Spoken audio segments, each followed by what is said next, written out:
Yes, Gauraj. Gopalraj. Харе Кришна, Гурдев, спасибо. Я вот прочитал вчера стих, который читание Махапрабху сказал Рагунатхи Дас Госвами. Антаре nishtha коро локо бхай вивахаре ачарат Кришна Тамая Кришна Кора Баудара.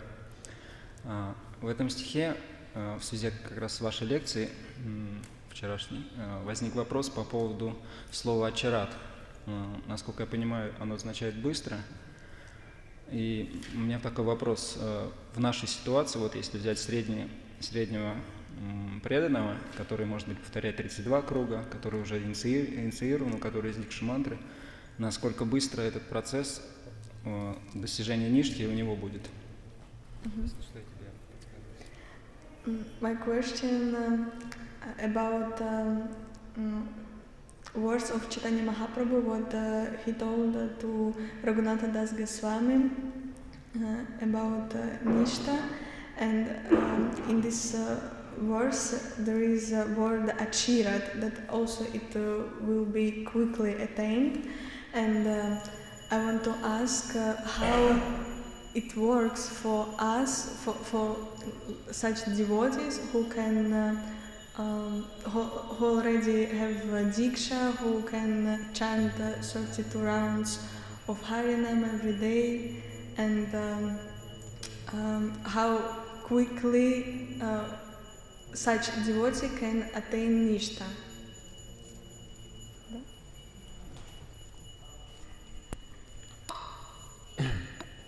When Srila Raghunath Das Goswami was young, he was living in his home, and his parents, they were very concerned that he may run away to become a sadhu. So actually he tried to run away so many times, and they sent their security on horses to chase him and catch him and bring him back. So they arranged for him to be married to a very beautiful woman, to try to tie him to the home. Na tatasya bhaven moho bandhaschanya prasangata. Because there's no bondage and no bewilderment more powerful than the association with a woman. But still, Raghunath, he wanted to run away. So after some time, Mahaprabhu, he came to Panihati. He came to Shantipur, to the house of Advaita Acharya. And at that time, Raghunath took permission from his father to go and visit and have the darshan of Chaitanya Mahaprabhu in Shantipur. So when he met with Mahaprabhu, Mahaprabhu knew his heart and knew that he was trying to run away again and again. So Mahaprabhu told him, Sthirahau garijau nahau batul krami krami pai babaloka sindukul. Make your mind steady. Sthirahau, make your mind steady. Na batul, that means don't be a crazy fellow. Now Srila Prabhupada said, in our movement we should not have any lazies and crazies. So people who are lazy, don't want to work hard in Krishna Seva, and people who are cuckoo, because they will drive away the candidates who are serious and sober. So Mahaprabhu said, don't be crazy, don't be a crazy fellow. You can cross over the ocean of material existence, but not all at once. Krame krame pai means step by step. Bhavaloka sindhu, you can cross over this ocean of material existence. So markata vairagya karu loka dekaya yata yogya vishadonja anasaktahaya. He said, don't be a monkey renunciate. Monkey is like a sannyasi. He has no home, he has no fixed address, he has no wealth. He lives in one tree and another tree and another tree. So Vedic sannyasi is like this.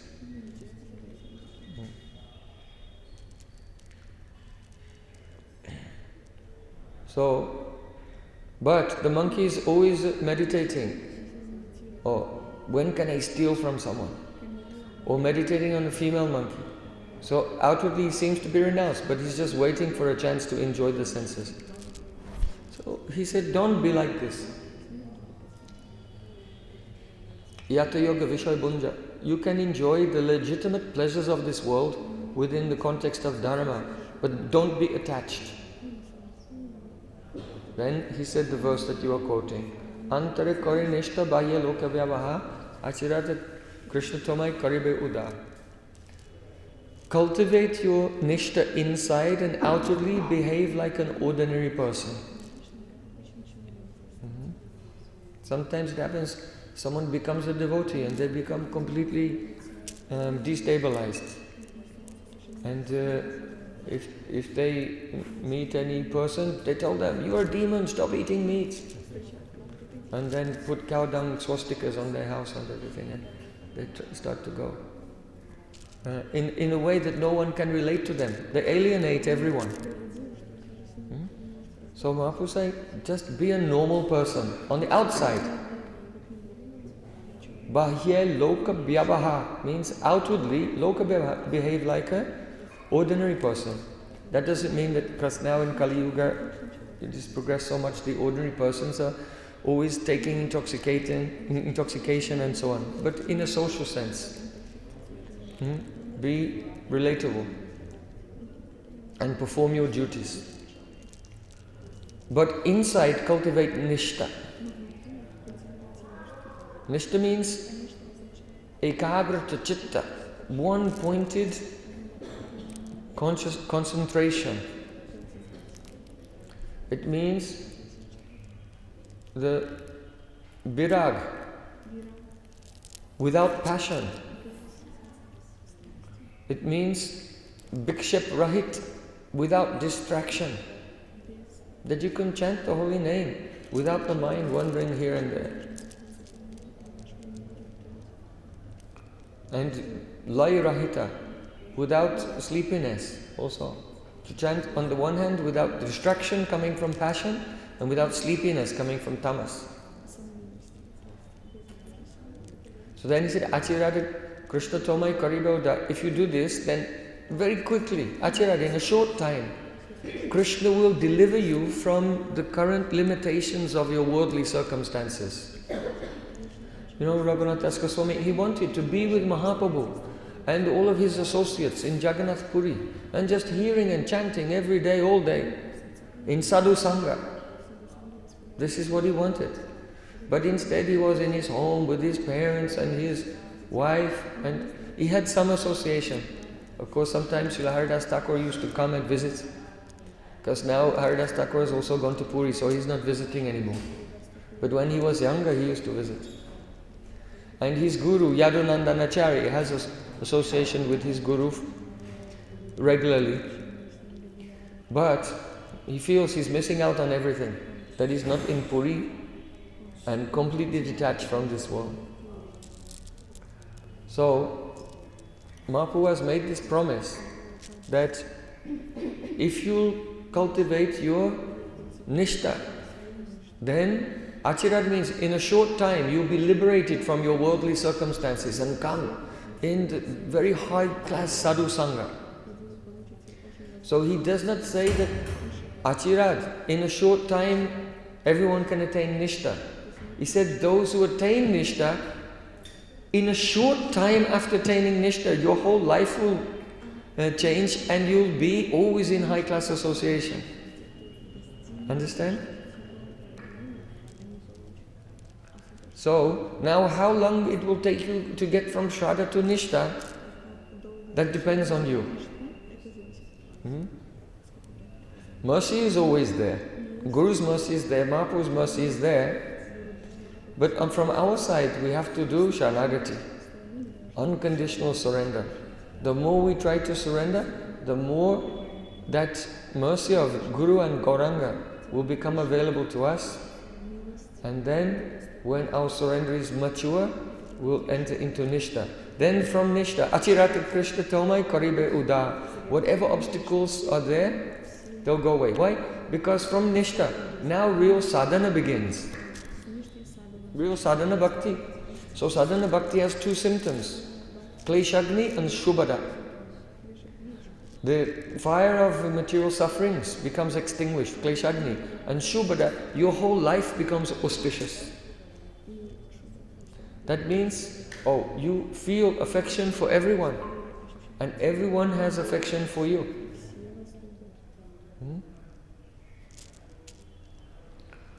And you very easily have a sadhu sangha, good association, and you feel satisfaction and happiness, so you can easily give up the sense gratification. So these are the symptoms of a shubhada. So very beautifully, this is revealed in the life of Raghunath Das Goswami, because having received these instructions from Mahaprabhu, instead of being restless and crazy all the time, Raghunath Das went to his home and he tried to chant more and serve more, and in this way, gradually being less preoccupied with external things, being introspective, turning inside and trying to work on his own internal sanctity.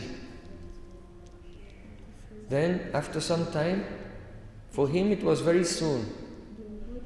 For people generally in Kali Yuga, it may not happen very soon, because the samskars, the impressions of material life and one's background create some obstacles which will take a little more time to overcome.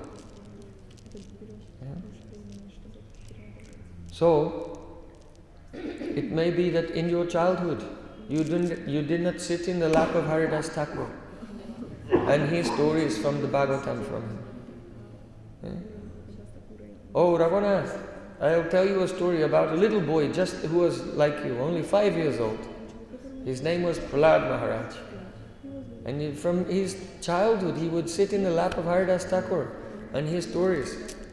Haridas Thakur is actually the incarnation of Prahlad. If you hear about the life of Prahlad from Prahlad himself, then how powerful will it be?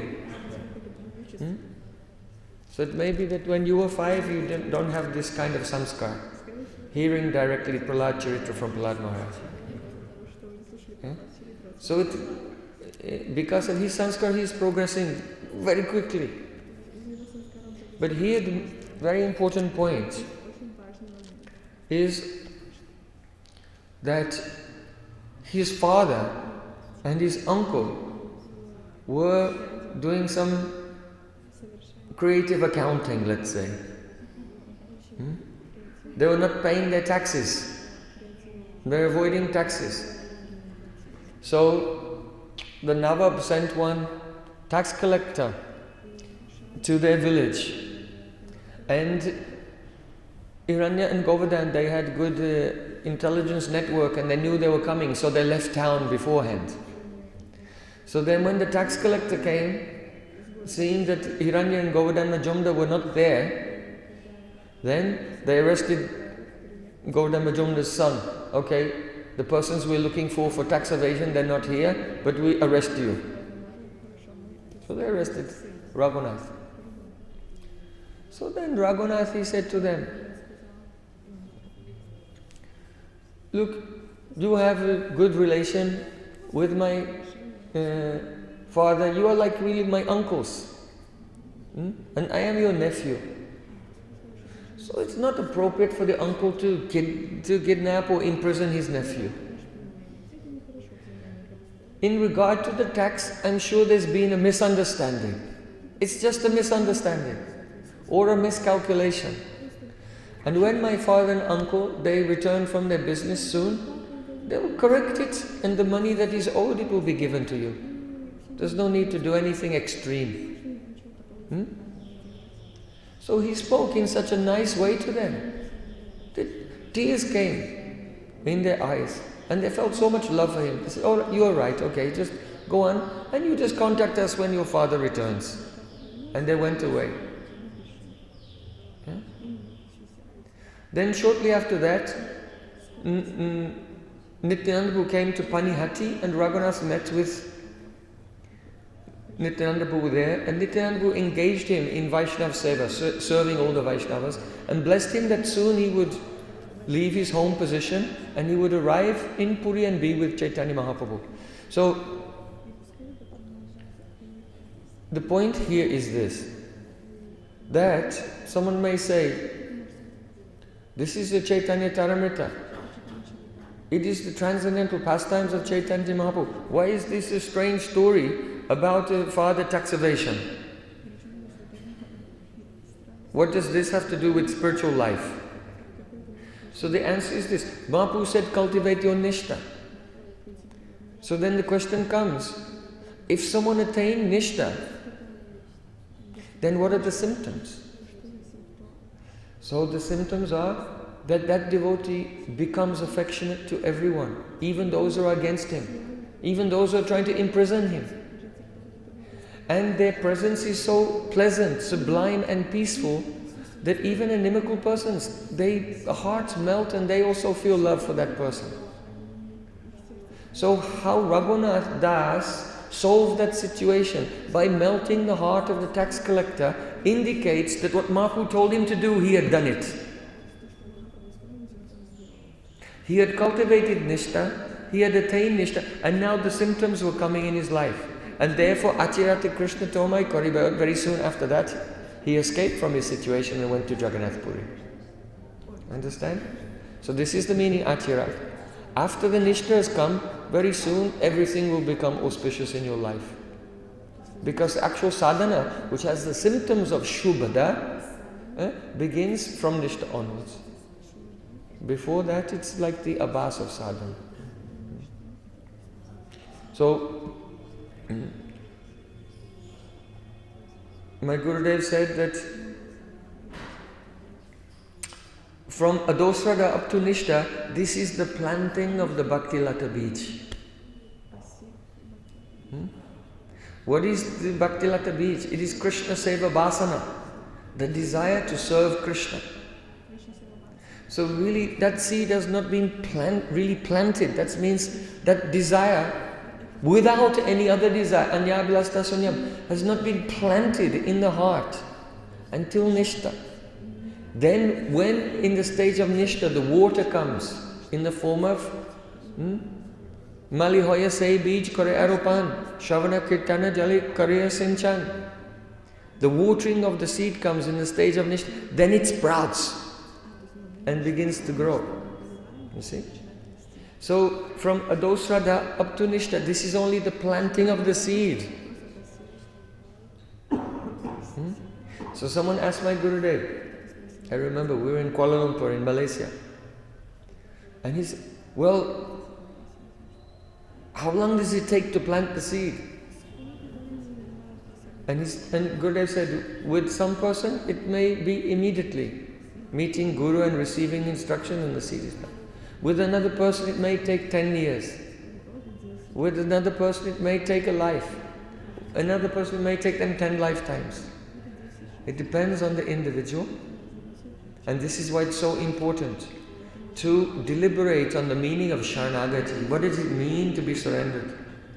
Anukul yasya sankalpa, pratikul yasya varjanam, rakshishyati ti vishvaso goptitve varnam tata, atmanikshepana kapanye sadvida sharanagati.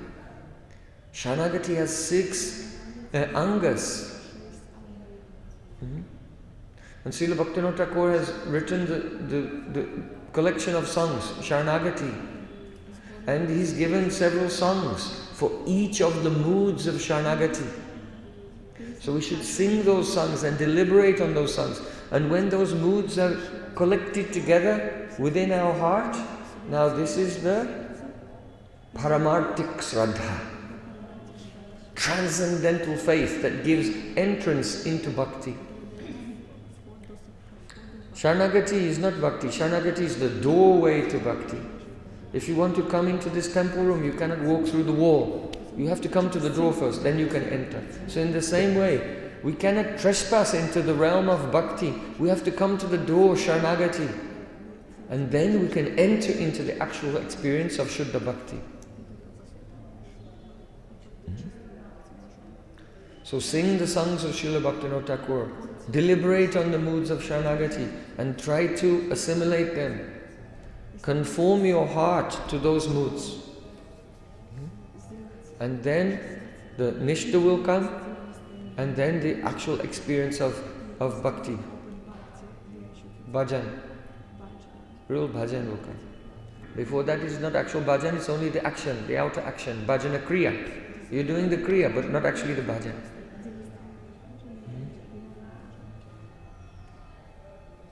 Is it clear? Yes. If you have another question, anyone, raise your hand.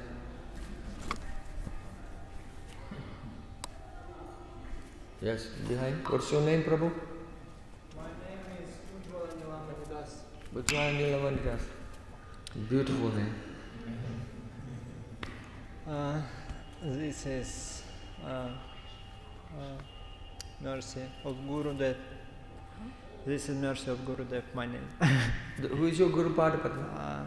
Srila Bhaktivedanta Goswami Maharaj. Jai Ho. Hare Krishna. He is my very dear friend. So nice. I want understand how help meditation for Krishna. Next verse is from Krishna Lila Stava, Sarva Shastra Bibhisha, Sarva Vedika Satpala, etc. And Padav Yadiyav, Prathamad Vityav, Vitya Turyav, Kathitav Yaduru, etc. You know this verse? You tell the meaning. I am not so familiar. Say what is the meaning? If you say slowly. Padav Yadiyav, Prathamad Vityav. This verse about what Krishna, this is Shrimad Bhagavatam. 2 foot, this is Oh yes, the first 2 cantos are the lotus feet of Krishna, yes, then yes. his thighs, then his waist, his chest, and the 10th canto is his face. Yes, yes.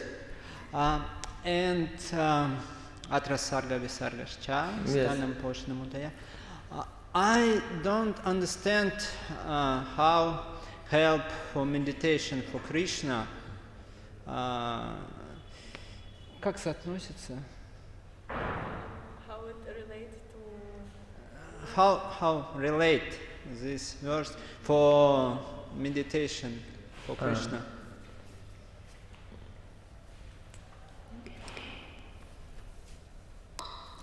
Tamadi devam karuna vidanam tamalavanam suitavataram apara samsara samudra saitam bhajamahe bhagavata surupam. So here it's saying in the end, tamalavanam suitavataram. The Shrimad Bhagavatam is the Suita avatar. It's descending to this world for the benefit of everyone. Apara samsara samudra saitam. It is like a bridge to cross over the endless ocean of material existence. Tamalavarnam, the Shrimad Bhagavatam, has a complexion like a tamal tree. You may say, but each canto is a different color.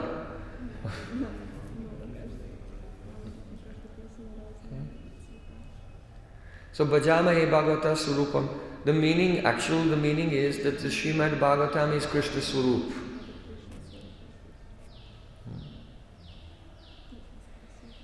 You know that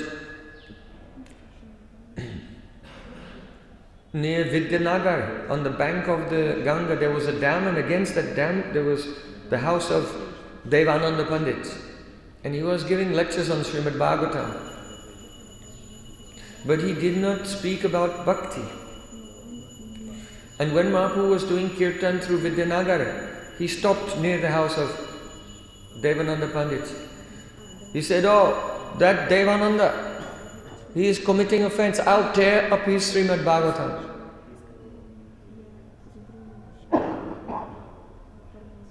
Then you might think, this is very bad. Why is Chaitanya Mahaprabhu saying, I'm going to tear up his Shrimad Bhagavatam? Shrimad Bhagavatam is transcendental. Shrimad Bhagavatam is Krishna. How can he tear it? This is very bad. This Mahaprabhu said it. Mahaprabhu explained, his Shrimad Bhagavatam is not Shrimad Bhagavatam.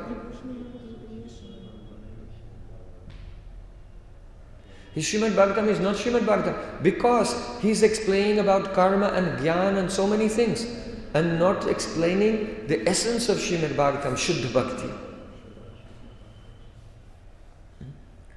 So we should know that Shrimad Bhagavatam is not ink on a page. Shrimad Bhagavatam is the Vanmoyi Murti of Krishna, Vanmoyi Murti. That means it's Krishna in the form of sound. Vak, Vak. Vak means statements, actual sound. So Vanmoyi Murti means Vak, Vakamoy becomes Vanmoyi. Vanmoyi Murti. It is the Murti of Sri Krishna in sound. And so, if someone, for example, when you go to the temple, in the old days there was no electricity. So the temples were dark and usually the deity would be quite far away from the people. And maybe also very small opening to see. If you go to Udupi, Dadimantan Gopal in Udupi, then there's 9 small holes and you have to look through this over there and peek through, and it's quite dark inside. They have some ghee lamp lit. But the pujari, you will go for the arti darshan, and then the pujari is moving the deeps around the feet, and then rising up to the waist, and then to the face, like this. So you see, when you come for the darshan of the Supreme Lord, you take into your heart first the form of His feet.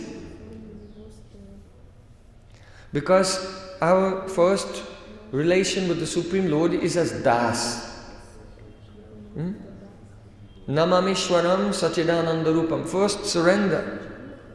So the mood of surrender means to approach the feet of the Master. And so you take the feet into the heart first, and then the deep goes up, and then his waist, and then his chest, and finally his face.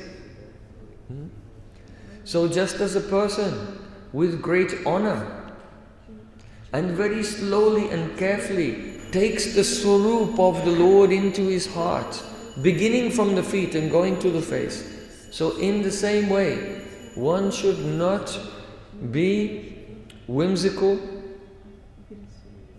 and out of cram, without a proper sequence, and just rush to the 10th canto.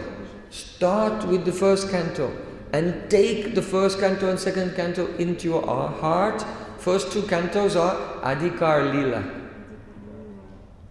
They are the cantos which bestow upon us the Adhikar to enter into a higher realization. So, first take into your heart, just as you patiently observe the lotus feet of the deity during the arti. Not like that. Now there's strip lights and everything, and you walk and they open the curtains, and you can just see everything. But in Vedic times, the temples, they were not like that. Maybe you have to come to a little window and peeping, and it's dark and it's like this, because that's the sequence of your it's to help the sequence of your meditation with the proper honor and patience, adoring the beauty of the Swarup of the Lord. So in the same way, these verses should be understood in that way. Very patiently hear the first canto, the second canto, the third canto, like this, and gradually you will realize, one will become qualified to understand that Shrimad Bhagavatam is not ink on a page. Shrimad Bhagavatam is Bhajamahe Bhagavata Swarupam. It is actually the Swarup of Sri Krishna. So that is the movement. And this is very important. If you study the book I published last year, Gaudiya Darshan, have you seen the book? I published Gaudiya Darshan of Bhaktisiddhanta Thakur. Get?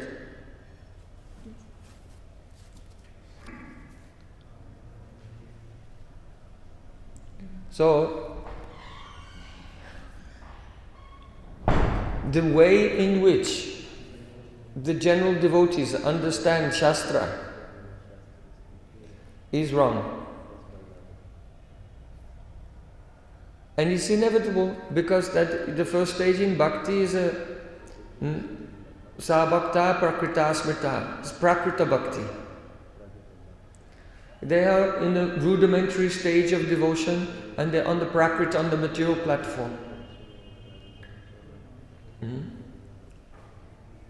Archayam evaharaye pujam ya shradayate nat tad bhakteshu chaneshu sa bhakta prakrita smritaha. It's the first stage. Devotee has faith in the deity and in the process, the rituals of archan, but they don't know how to associate properly with pure devotees. So Sabhakta Prakrita, they are the Prakrita Bhakta. So the way that the Prakrita Bhakta understands bhakti, it is according to Agya vidvat-bhṛti or Sadharana vidvat-bhṛti. Do you understand? Words have power. So when you hear a word, how do you understand it? Because the sound of that word makes a chitta-vritti in you. So all words have different types of vritti. The first type of vritti is called vidvat-bhṛti. It means the dictionary definition, the literal meaning. But sometimes in language, and especially in poetry, the literal meaning is not applicable. So when the literal meaning fails, then you have to go to the lakshana vritti, associated meaning. For example, Gangayam Goshaha means the village on the Ganges. So if I say the village on the Ganges, what do you understand? That someone built a house on the water? No, you automatically understand, I mean the village on the bank of the Ganges. So that is called Lakshana Vritti, that you take not the direct meaning but some meaning associated with that. So here Ganga means the bank of Ganga, because the bank is always associated with the river. But you may say, oh, how can I get to your house? Then I say, Gangayam Gosha. My house is on the bank of the Ganga. So, now you go to the Vyanjan Vritti. That means the implied meaning. Because if I say my house is on the bank of the Ganga, that doesn't tell you how to get to my house. So the literal meaning and the associated meaning are not working here. But when I say my house is on the bank of the Ganga, then you understand the answer to the question, how do I go to your house? It means you can come by boat. No need to walk. You can get a boat and come to my house. You see? So generally poetry is full of Vyanjan Vritti. If there's no Vyanjan Vritti in poetry, it's considered to be the nishpran. It's dead poetry, it's lifeless. So, when a common person uses words, they understand them according to these vrittis. But there is Agya vidvat-bhṛti, means you take the meaning of the words, the conventional meaning of the words, as they're understood by ordinary people. So, if I say the first anger of bhakti is hearing, then you think, yes, it means hearing. But you are hearing the word hearing, śravaṇam. and you relate it to your worldly experience. In your worldly experience, if you hear a word, it's just a sound. So, vidvat-bhṛti means the meaning of the word according to an ordinary person who is in ignorance in this world. Especially, the meaning may be contracted by rajas and tamas. Then you have vidvat-bhṛti. Vidvat-bhṛti means the ordinary meaning of the word according to a learned person, an educated person. So they may have a more clear, defined understanding of the meaning of a word. A sattvic person. But the Shastra should be understood in vidvat-bhṛti. Vidvat-bhṛti means the effect of the word as it is experienced by an enlightened person. So, when an enlightened person hears a sound, it produces in him an experience of advaita, non-dual consciousness. The purified person, the pure devotee, does not experience the dualities of this world. As long as one is affected by the dualities of this world, cannot do bhajan, cannot be steady in bhajan. Yesham tvantakatam papam jananam punyakamanam te dvandva moha nirmukta bhajanti mam vidvat-bhṛti. When one's pap is finished and dvandva moha nirmukta and one is free from the duality, the bewilderment of duality, then bhajanti mam vidvat-bhṛti, one can do bhajan with steadiness. So when a purified person hears sound, then that sound immediately produces an experience of the advaita, non-dual reality. So instead of hearing a vibration of syllables, krish and na, which are a signifier that signifies something else,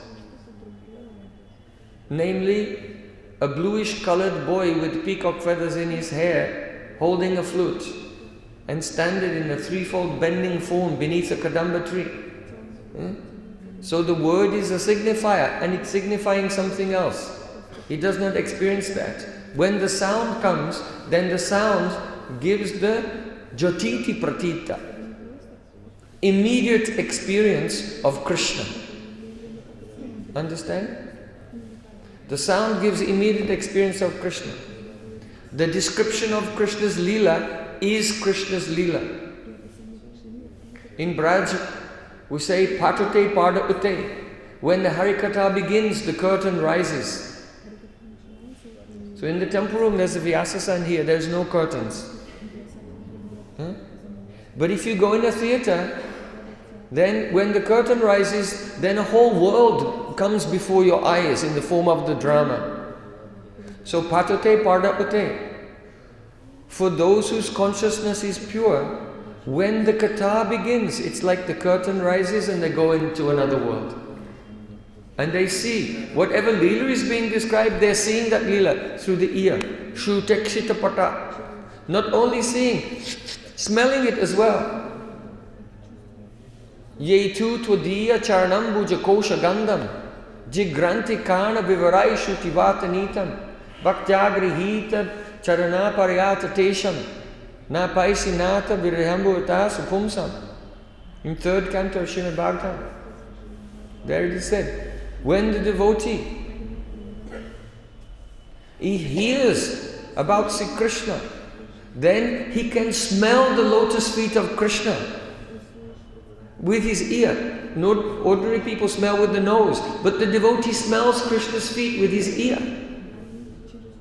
And that fragrance is carried on the air of the Harikatha. The sound of the Harikatha communicates the experience of the fragrance of Krishna's lotus feet to the ear of the devotee. So that is called vidvat-bhṛti. Understand? So you are raising this question, how does this verse describing the first 2 cantos are his feet, and the third canto is this, the fourth, 10th canto is his face. How does that practically help us? So the confusion comes by 2 things. First of all, you are taking the vidvat-bhṛti, bhajan, just like an ordinary person interprets the words, you're taking it like this. Now I should think of the first canto. What happened? Parikshit Maharaj is being cursed. Kunti Devi is offering prayers. Parikshit Maharaj is chastising Kali. And that's Krishna's right foot. Now the second canto. Lord Brahma is receiving Chatusloki Geet in Bhagavatam. And Shukadeva Goswami is telling how the yogis meditate on the universal form. That's Krishna's other foot. So it's all confusing. Because you are taking the vidvat-bhṛti, the direct meaning of the words, in a literal way, and according to vidvat-bhṛti, according to just being a conditioned soul. So first of all, you should understand, this is poetry. So it's actually the vyajan-bhṛti. It's poetry, it's a metaphor. Just in the same way as with great respect, you slowly take a darshan of the Vigraha of the deity when the pujari offers the arti. In the same way, with great respect, slowly go through the cantos of Shrimad Bhagavatam. So this is the first aspect. Then the second aspect is actually, because the Bhagavatam is the Banmaya Murti of Shri Krishna. Therefore, if a person will be surrendered to their Guru and hear from a pure realized Vaishnava, then the sound of Shrimad Bhagavatam will produce the experience of Advai Gyan. Vadanti tat tattva vitas tattvam yad gyama advayam brahmeti paramatmeti bhagavan. You realize Brahman, Paramatma, and you will have the darshan of Bhagavan Shri Krishna just by hearing Bhagavatam according to the vidvat-bhṛti. Understand? So the first meaning we are telling, it was understanding the poetic nature of the verse according to vyajan-bhṛti. And then the second meaning we're explaining is according to actual vidvat-bhṛti. So Bhaktisiddhanta Thakur, he gave the definition of the Gaudiya Math. If you're in ISKCON, by extension the definition of ISKCON also, because it's the same parampara. He said, in a world filled with the vidvat-bhṛti of words, the Gaudiya Math is the divine place of the descent of the vidvat-bhṛti of words. So this was the definition he gave of Gaudiya Math, or what is the temple in our line. But nowadays, mainly people, they don't know what is vidvat-bhṛti, sharanagati, vidvat-bhṛti, abhidha-bhṛti, lakshan-bhṛti, vyanja-bhṛti. The scholars, they understand the abhidha-bhṛti, lakshan-bhṛti and vyanjan-bhṛti, and different types of abhidha-bhṛti also, rudhi-bhṛti, yoga-bhṛti, yoga-rudhi-bhṛti. The scholars, they know this, but they don't understand agya-rudhi-bhṛti and vidvat-bhṛti. So until we understand these things, how will we know what is Gaudiya Math, or really what is ISKCON supposed to be?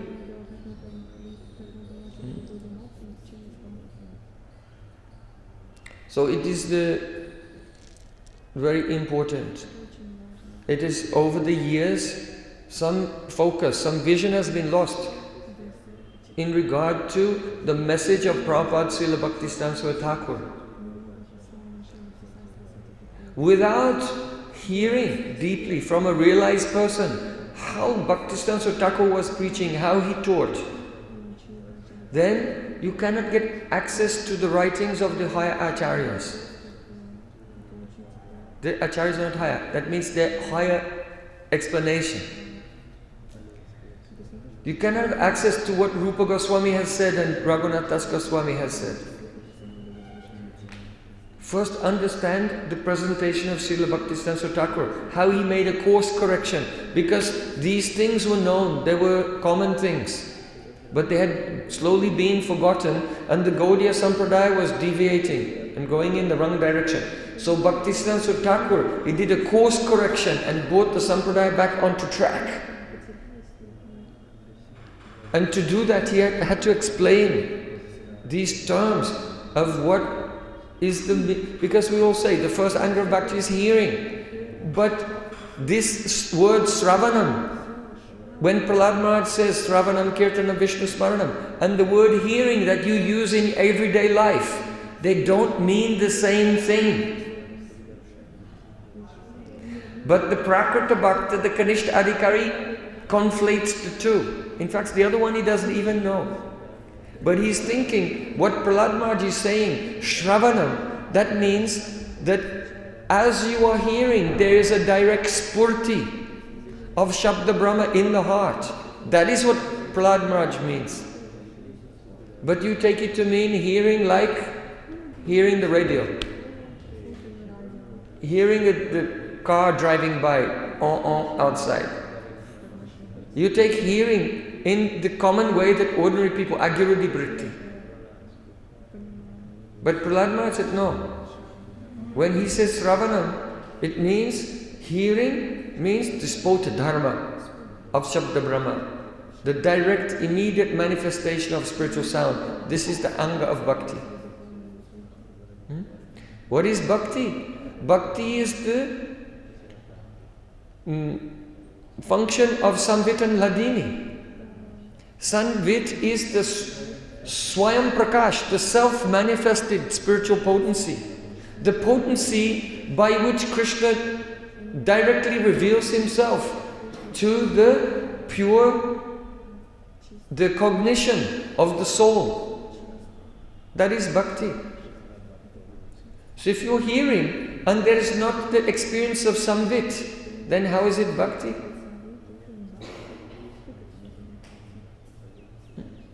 So our material senses, they cannot touch Krishna's Naam, Rup, Gun and Lila. You cannot do Shravan, Kirtanam, Smaranam with material senses. So after the verse Shravanam, Kirtanam, Vishnu Smaranam, Prahlad Maharaj said, Iti pumsapita Vishnau bhaktis chennavalakshana kreti bhagavatada tanmanyeditum uttamam. I consider that that person is the most learned person in the world who first surrendered his Atma completely to Vishnu in the form of Guru. And then he engages in hearing, chanting and remembering. That person's study is perfect. He has understood everything.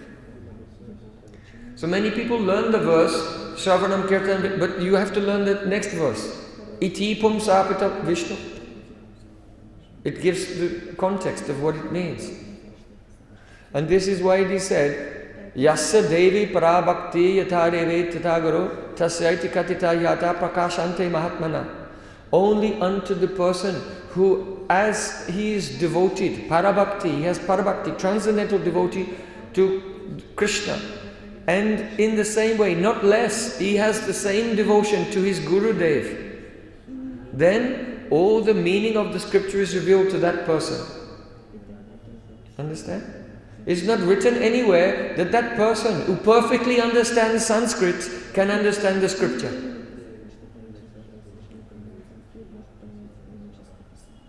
You can say, the Shastra is written in Sanskrit.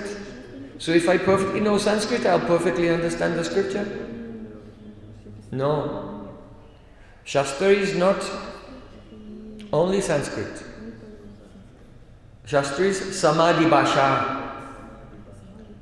Trance language, samādhi bhāṣā. Vyasadeva did not decide one day, let me write Shrimad Bhagavatam. Bhakti yogena manasi samyak pranihite. First he went into trance, and then from his trance he manifested Shrimad Bhagavatam. So if you are Chinese, or you associate with Chinese person, you can speak Chinese. If you are Russian or you associate with Russian persons, you can speak Russian. And only if you are in samadhi, you can understand samadhi bhasha.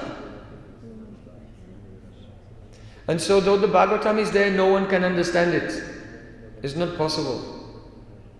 Surrender to Guru and serve with para bhakti and go in samadhi. Then the samadhi bhasha can be understood by the person in samadhi. There are different levels of samadhi. The first level begins from nishtha onwards. That is the savikalpa samadhi. So from then you can gradually one can start to understand the meaning of Shrimad Bhagavatam. So tasyaiti katita yata. Katita means what is spoken. And artha, the general meaning of artha just means meaning. But in the language of yoga, the word artha means actual substance, the actual object itself.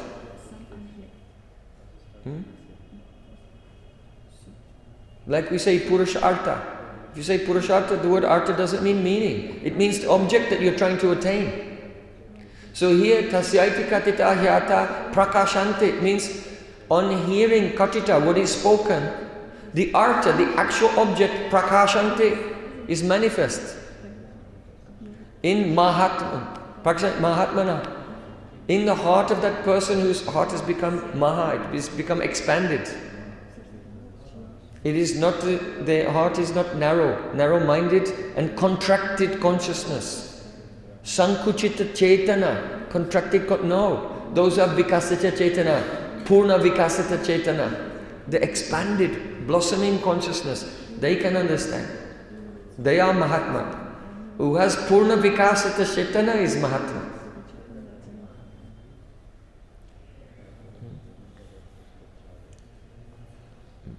So your question should be understood in this way. The misunderstanding comes from a vidvat-bhṛti. And then a better understanding comes from the bhajan-bhṛti. But the actual understanding comes from the vidvat-bhṛti. So you can, Srila Bhaktisthana Thakur gave a lecture on this in 1929 in the Albert Hall in Calcutta, and it was never translated into English. I know some persons who tried to translate, but they gave up. But for Prabhupada's 150th anniversary last year, we translated it for the first time, and it's somewhat challenging and complicated, so I've also written a commentary.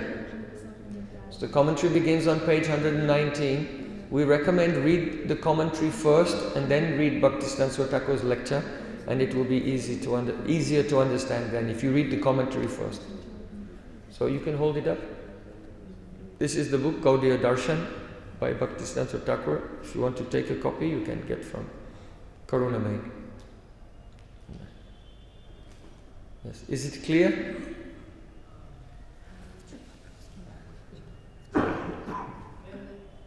Do you understand this verse? This verse is about how Bhagavatam is the Swarupa of Krishna. It is in regard first by the bhajan-bhṛti. In a poetic sense, it is an analogy for the way we take darshan of the deity. We should approach Bhagavatam in that way. And from vidvat-bhṛti, it means that the shabda of Shrimad Bhagavatam actually is Krishna. So you are thinking, how can I get my material mind and make the connection between the cantos and Krishna? But it's not saying this. It's saying when you surrender and you hear Bhagavatam from a pure devotee, the sound of Bhagavatam will produce the Swarupa of Krishna in your heart without any effort whatsoever. Krishna himself will manifest without the slightest effort to do meditation. Literally. In the second canto of Shrimad Bhagavatam, Shukadeva Goswami said, Shrinvata sradaya nityam granatis cha svacheshtitam kalina nati dirgena bhagavan vishate ridi. It means, for those who are daily hearing Shrimad Bhagavatam and taking it very seriously, cultivating this katha, They are sacrificing everything in their life for the sake of hearing from pure devotees. Nowadays people don't understand this mood. Oh, I have a very comfortable place. I'm staying here in Vrindavan in my comfortable place. I will read. No, forget your comfortable place. Set it on fire. And run and find a pure Vaishnava and be there. Even if it's uncomfortable, even if it's difficult. Even if you don't like the place or anything. Sthane stita shrutikatam tanuban manobi. Sthane stita means stay in that place where the Harikatha is flowing. And hear. Because then, what will happen? Simply by hearing. So, we were saying here, granatascha so chestitam, with chesta, with great endeavor, whatever it takes to hear the Harikatha, we accept it in our life. Then what will happen? Kalena nati dirgena. Not in a long time, that means in a short time, Bhagavan vishyate ridi. Bhagavan will enter your heart. So in the commentary on this verse, Vishwanath Thakur said that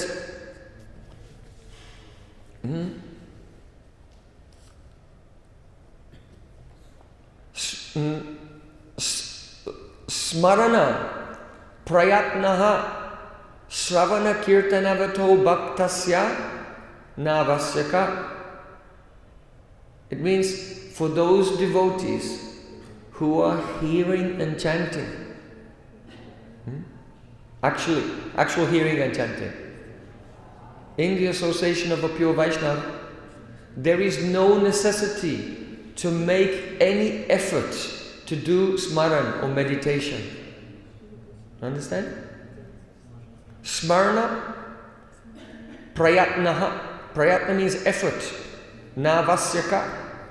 It is not necessary to make any effort to do smaran for those who are actually hearing. Why? Because the hearing and the meditation of a person who is actually hearing, there's no difference. For one who's actually hearing, his meditation is already perfect. Without any effort, the Lord is there and he's looking at the Lord in his heart. Smaran means, the definition is given by Jiva Goswami. Manasa anusandhanam. It means inspecting the name, the form, the qualities and associates and pastimes of Krishna internally in the mind. So you cannot inspect something which is not there. If something is in front of you, you can inspect it, you can investigate it, you can do anusandhan. But you cannot say, oh, I am investigating what is in your pocket. By imagination. You can imagine, but you cannot know. When you take something out from your pocket and say, here it is, then you can investigate. So, how does one meditate on the form of Krishna related to the cantos of Shrimad Bhagavatam?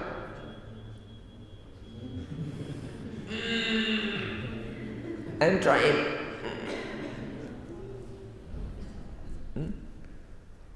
Like a woman trying to give birth. Push. No. Vishwanath Thakur said, for one who's actually doing proper hearing and chanting, doesn't have to make any effort. Why? It's indicating vidvat-bhṛti, that the hearing and the darshan is the same thing. There's no different. Shravan is darshan, kirtan is darshan, smaran is darshan, everything, all angas of bhakti are darshan. Therefore Chaitanya Mahaprabhu said, Navavida bhakti purna nama hoite hoy. All the 9 angas of bhakti are complete only by chanting Nam. Someone can say, oh, how can I do archan and have darshan of the deity if I'm just chanting Nam? No. If you're chanting Nam, the deity appears before you and then you serve. So Navavida Bhakti Purna Nama Hoiti Hoi. All of these verses, they are actually by bhajan-bhṛti indicating vidvat-bhṛti. The spota dharma, the power of sound to cause an immediate experience. That's called jatiti pratita. Immediate experience of sound. So this is the purport of Shastra. If you don't understand, it means there is maika vyavadan. The ear is covered by a material covering. Diksha means karna-based sanskar. In Vedic culture, there are 10 sanskars in your life. From before you're born, your parents do garbhadan sanskar for conception. And after you die, there's atyant yastis sanskar. Atyant yastis sanskar, that is your funeral ceremony. So one samskar in the Vedic life is called the karna-based sanskar, the ear-piercing ceremony. So actually this is a metaphor for when the disciple surrenders to Guru and he hears a Shabda Brahma from the lips of Guru, and the transcendental sound pierces the material covering of the disciple's ear and reveals to him the Advaya Gyan, non-dual reality. That is actually the Karna-based sanskar, and that is Diksha. If this Karna-based sanskar has not taken place, actually one is not initiated yet. Diksha is not, because Diksha means Dibya Jnanam Yato Dadyat. That by which all your sins are destroyed and you experience Dibya Gyan, the realization of your Ishtadev and your Vishesh Sambandha, special relation with Ishtadev. So by Agirudhi-bhṛti, Diksha means you have a haircut and you sit in a fire sacrifice and you get a new name. But this is Anustanika Diksha, the ceremony, outer ceremony. But actual Diksha means Karna-based sanskar. When the Guru pierces the material ear of the disciple and Shabda Brahma goes inside. And he realizes Advaya Gyan. Without Advaya Gyan, our idea of Krishna is not Krishna. Because Krishna is Advaya Gyan Tattva. So if you are not in the non-dual consciousness, then whatever idea you have of Krishna is not Krishna. But we mentioned yesterday, the Kanishta Adhikari, he thinks I know everything. I learned this verse and I can explain everything. But actually he doesn't know anything. Only thinks he knows. Then when he's moving into Madhyamarik, then he realizes, oh, actually the scriptures are saying something else. And then when he comes to Uttamadhikari, then he actually understands from Ruchi. From Ruchi onwards, then, so that's why we quoted this verse yesterday. Rupa Goswami said in Bhakti Rasamrita Sindhu that Swalpo pi Ruchi eva syad bhakti tattva vibodhikaha. After Ruchi, even a little Ruchi begins to appear, after that you can understand bhakti tattva, the meaning of these words, śravaṇam, kirtanam, smaranam, and so on. So there's a type of kata for the Kanishta Adhikari, for the Madhyam and for the Uttam. And mainly what is discussed is the Kanishta Adhikari kata. And the Kanishta Adhikaris are also speaking to other Kanishta Adhikaris. And everyone thinks we are so educated. Learn it. Because they did not hear for a long time. You have to be in the association of high-level Vaishnavas and hear for a long time. And gradually, the Madhyam Adhikar will come. Oh, now I understand. I don't really understand this. And then go on hearing a Uttam Adhikar come. Then the actual understanding of Shastra comes. So the kata of the Madhyam Adhikaris is not for the general public. They cannot understand. They have to hear the kata that they can relate to in some way because it gives them enthusiasm. But after some time, that's why we have to be in anugatya, under guidance of pure devotees. After some time, then the next installment, Krishna will arrange in our life for us to hear the next installment, to go to the next level. So then there's a katha for the madhyams. And then there's katha for uttams. Is another type of discussion. That is the lila katha and rasa katha. Okay, so try to take these things into your heart, go on hearing, gradually everything will become clear. Jai Sisi Radha Shama Sundar Juki Jai. Jayo Radha Shama Sundar, Radha Shama Sundar Radhe.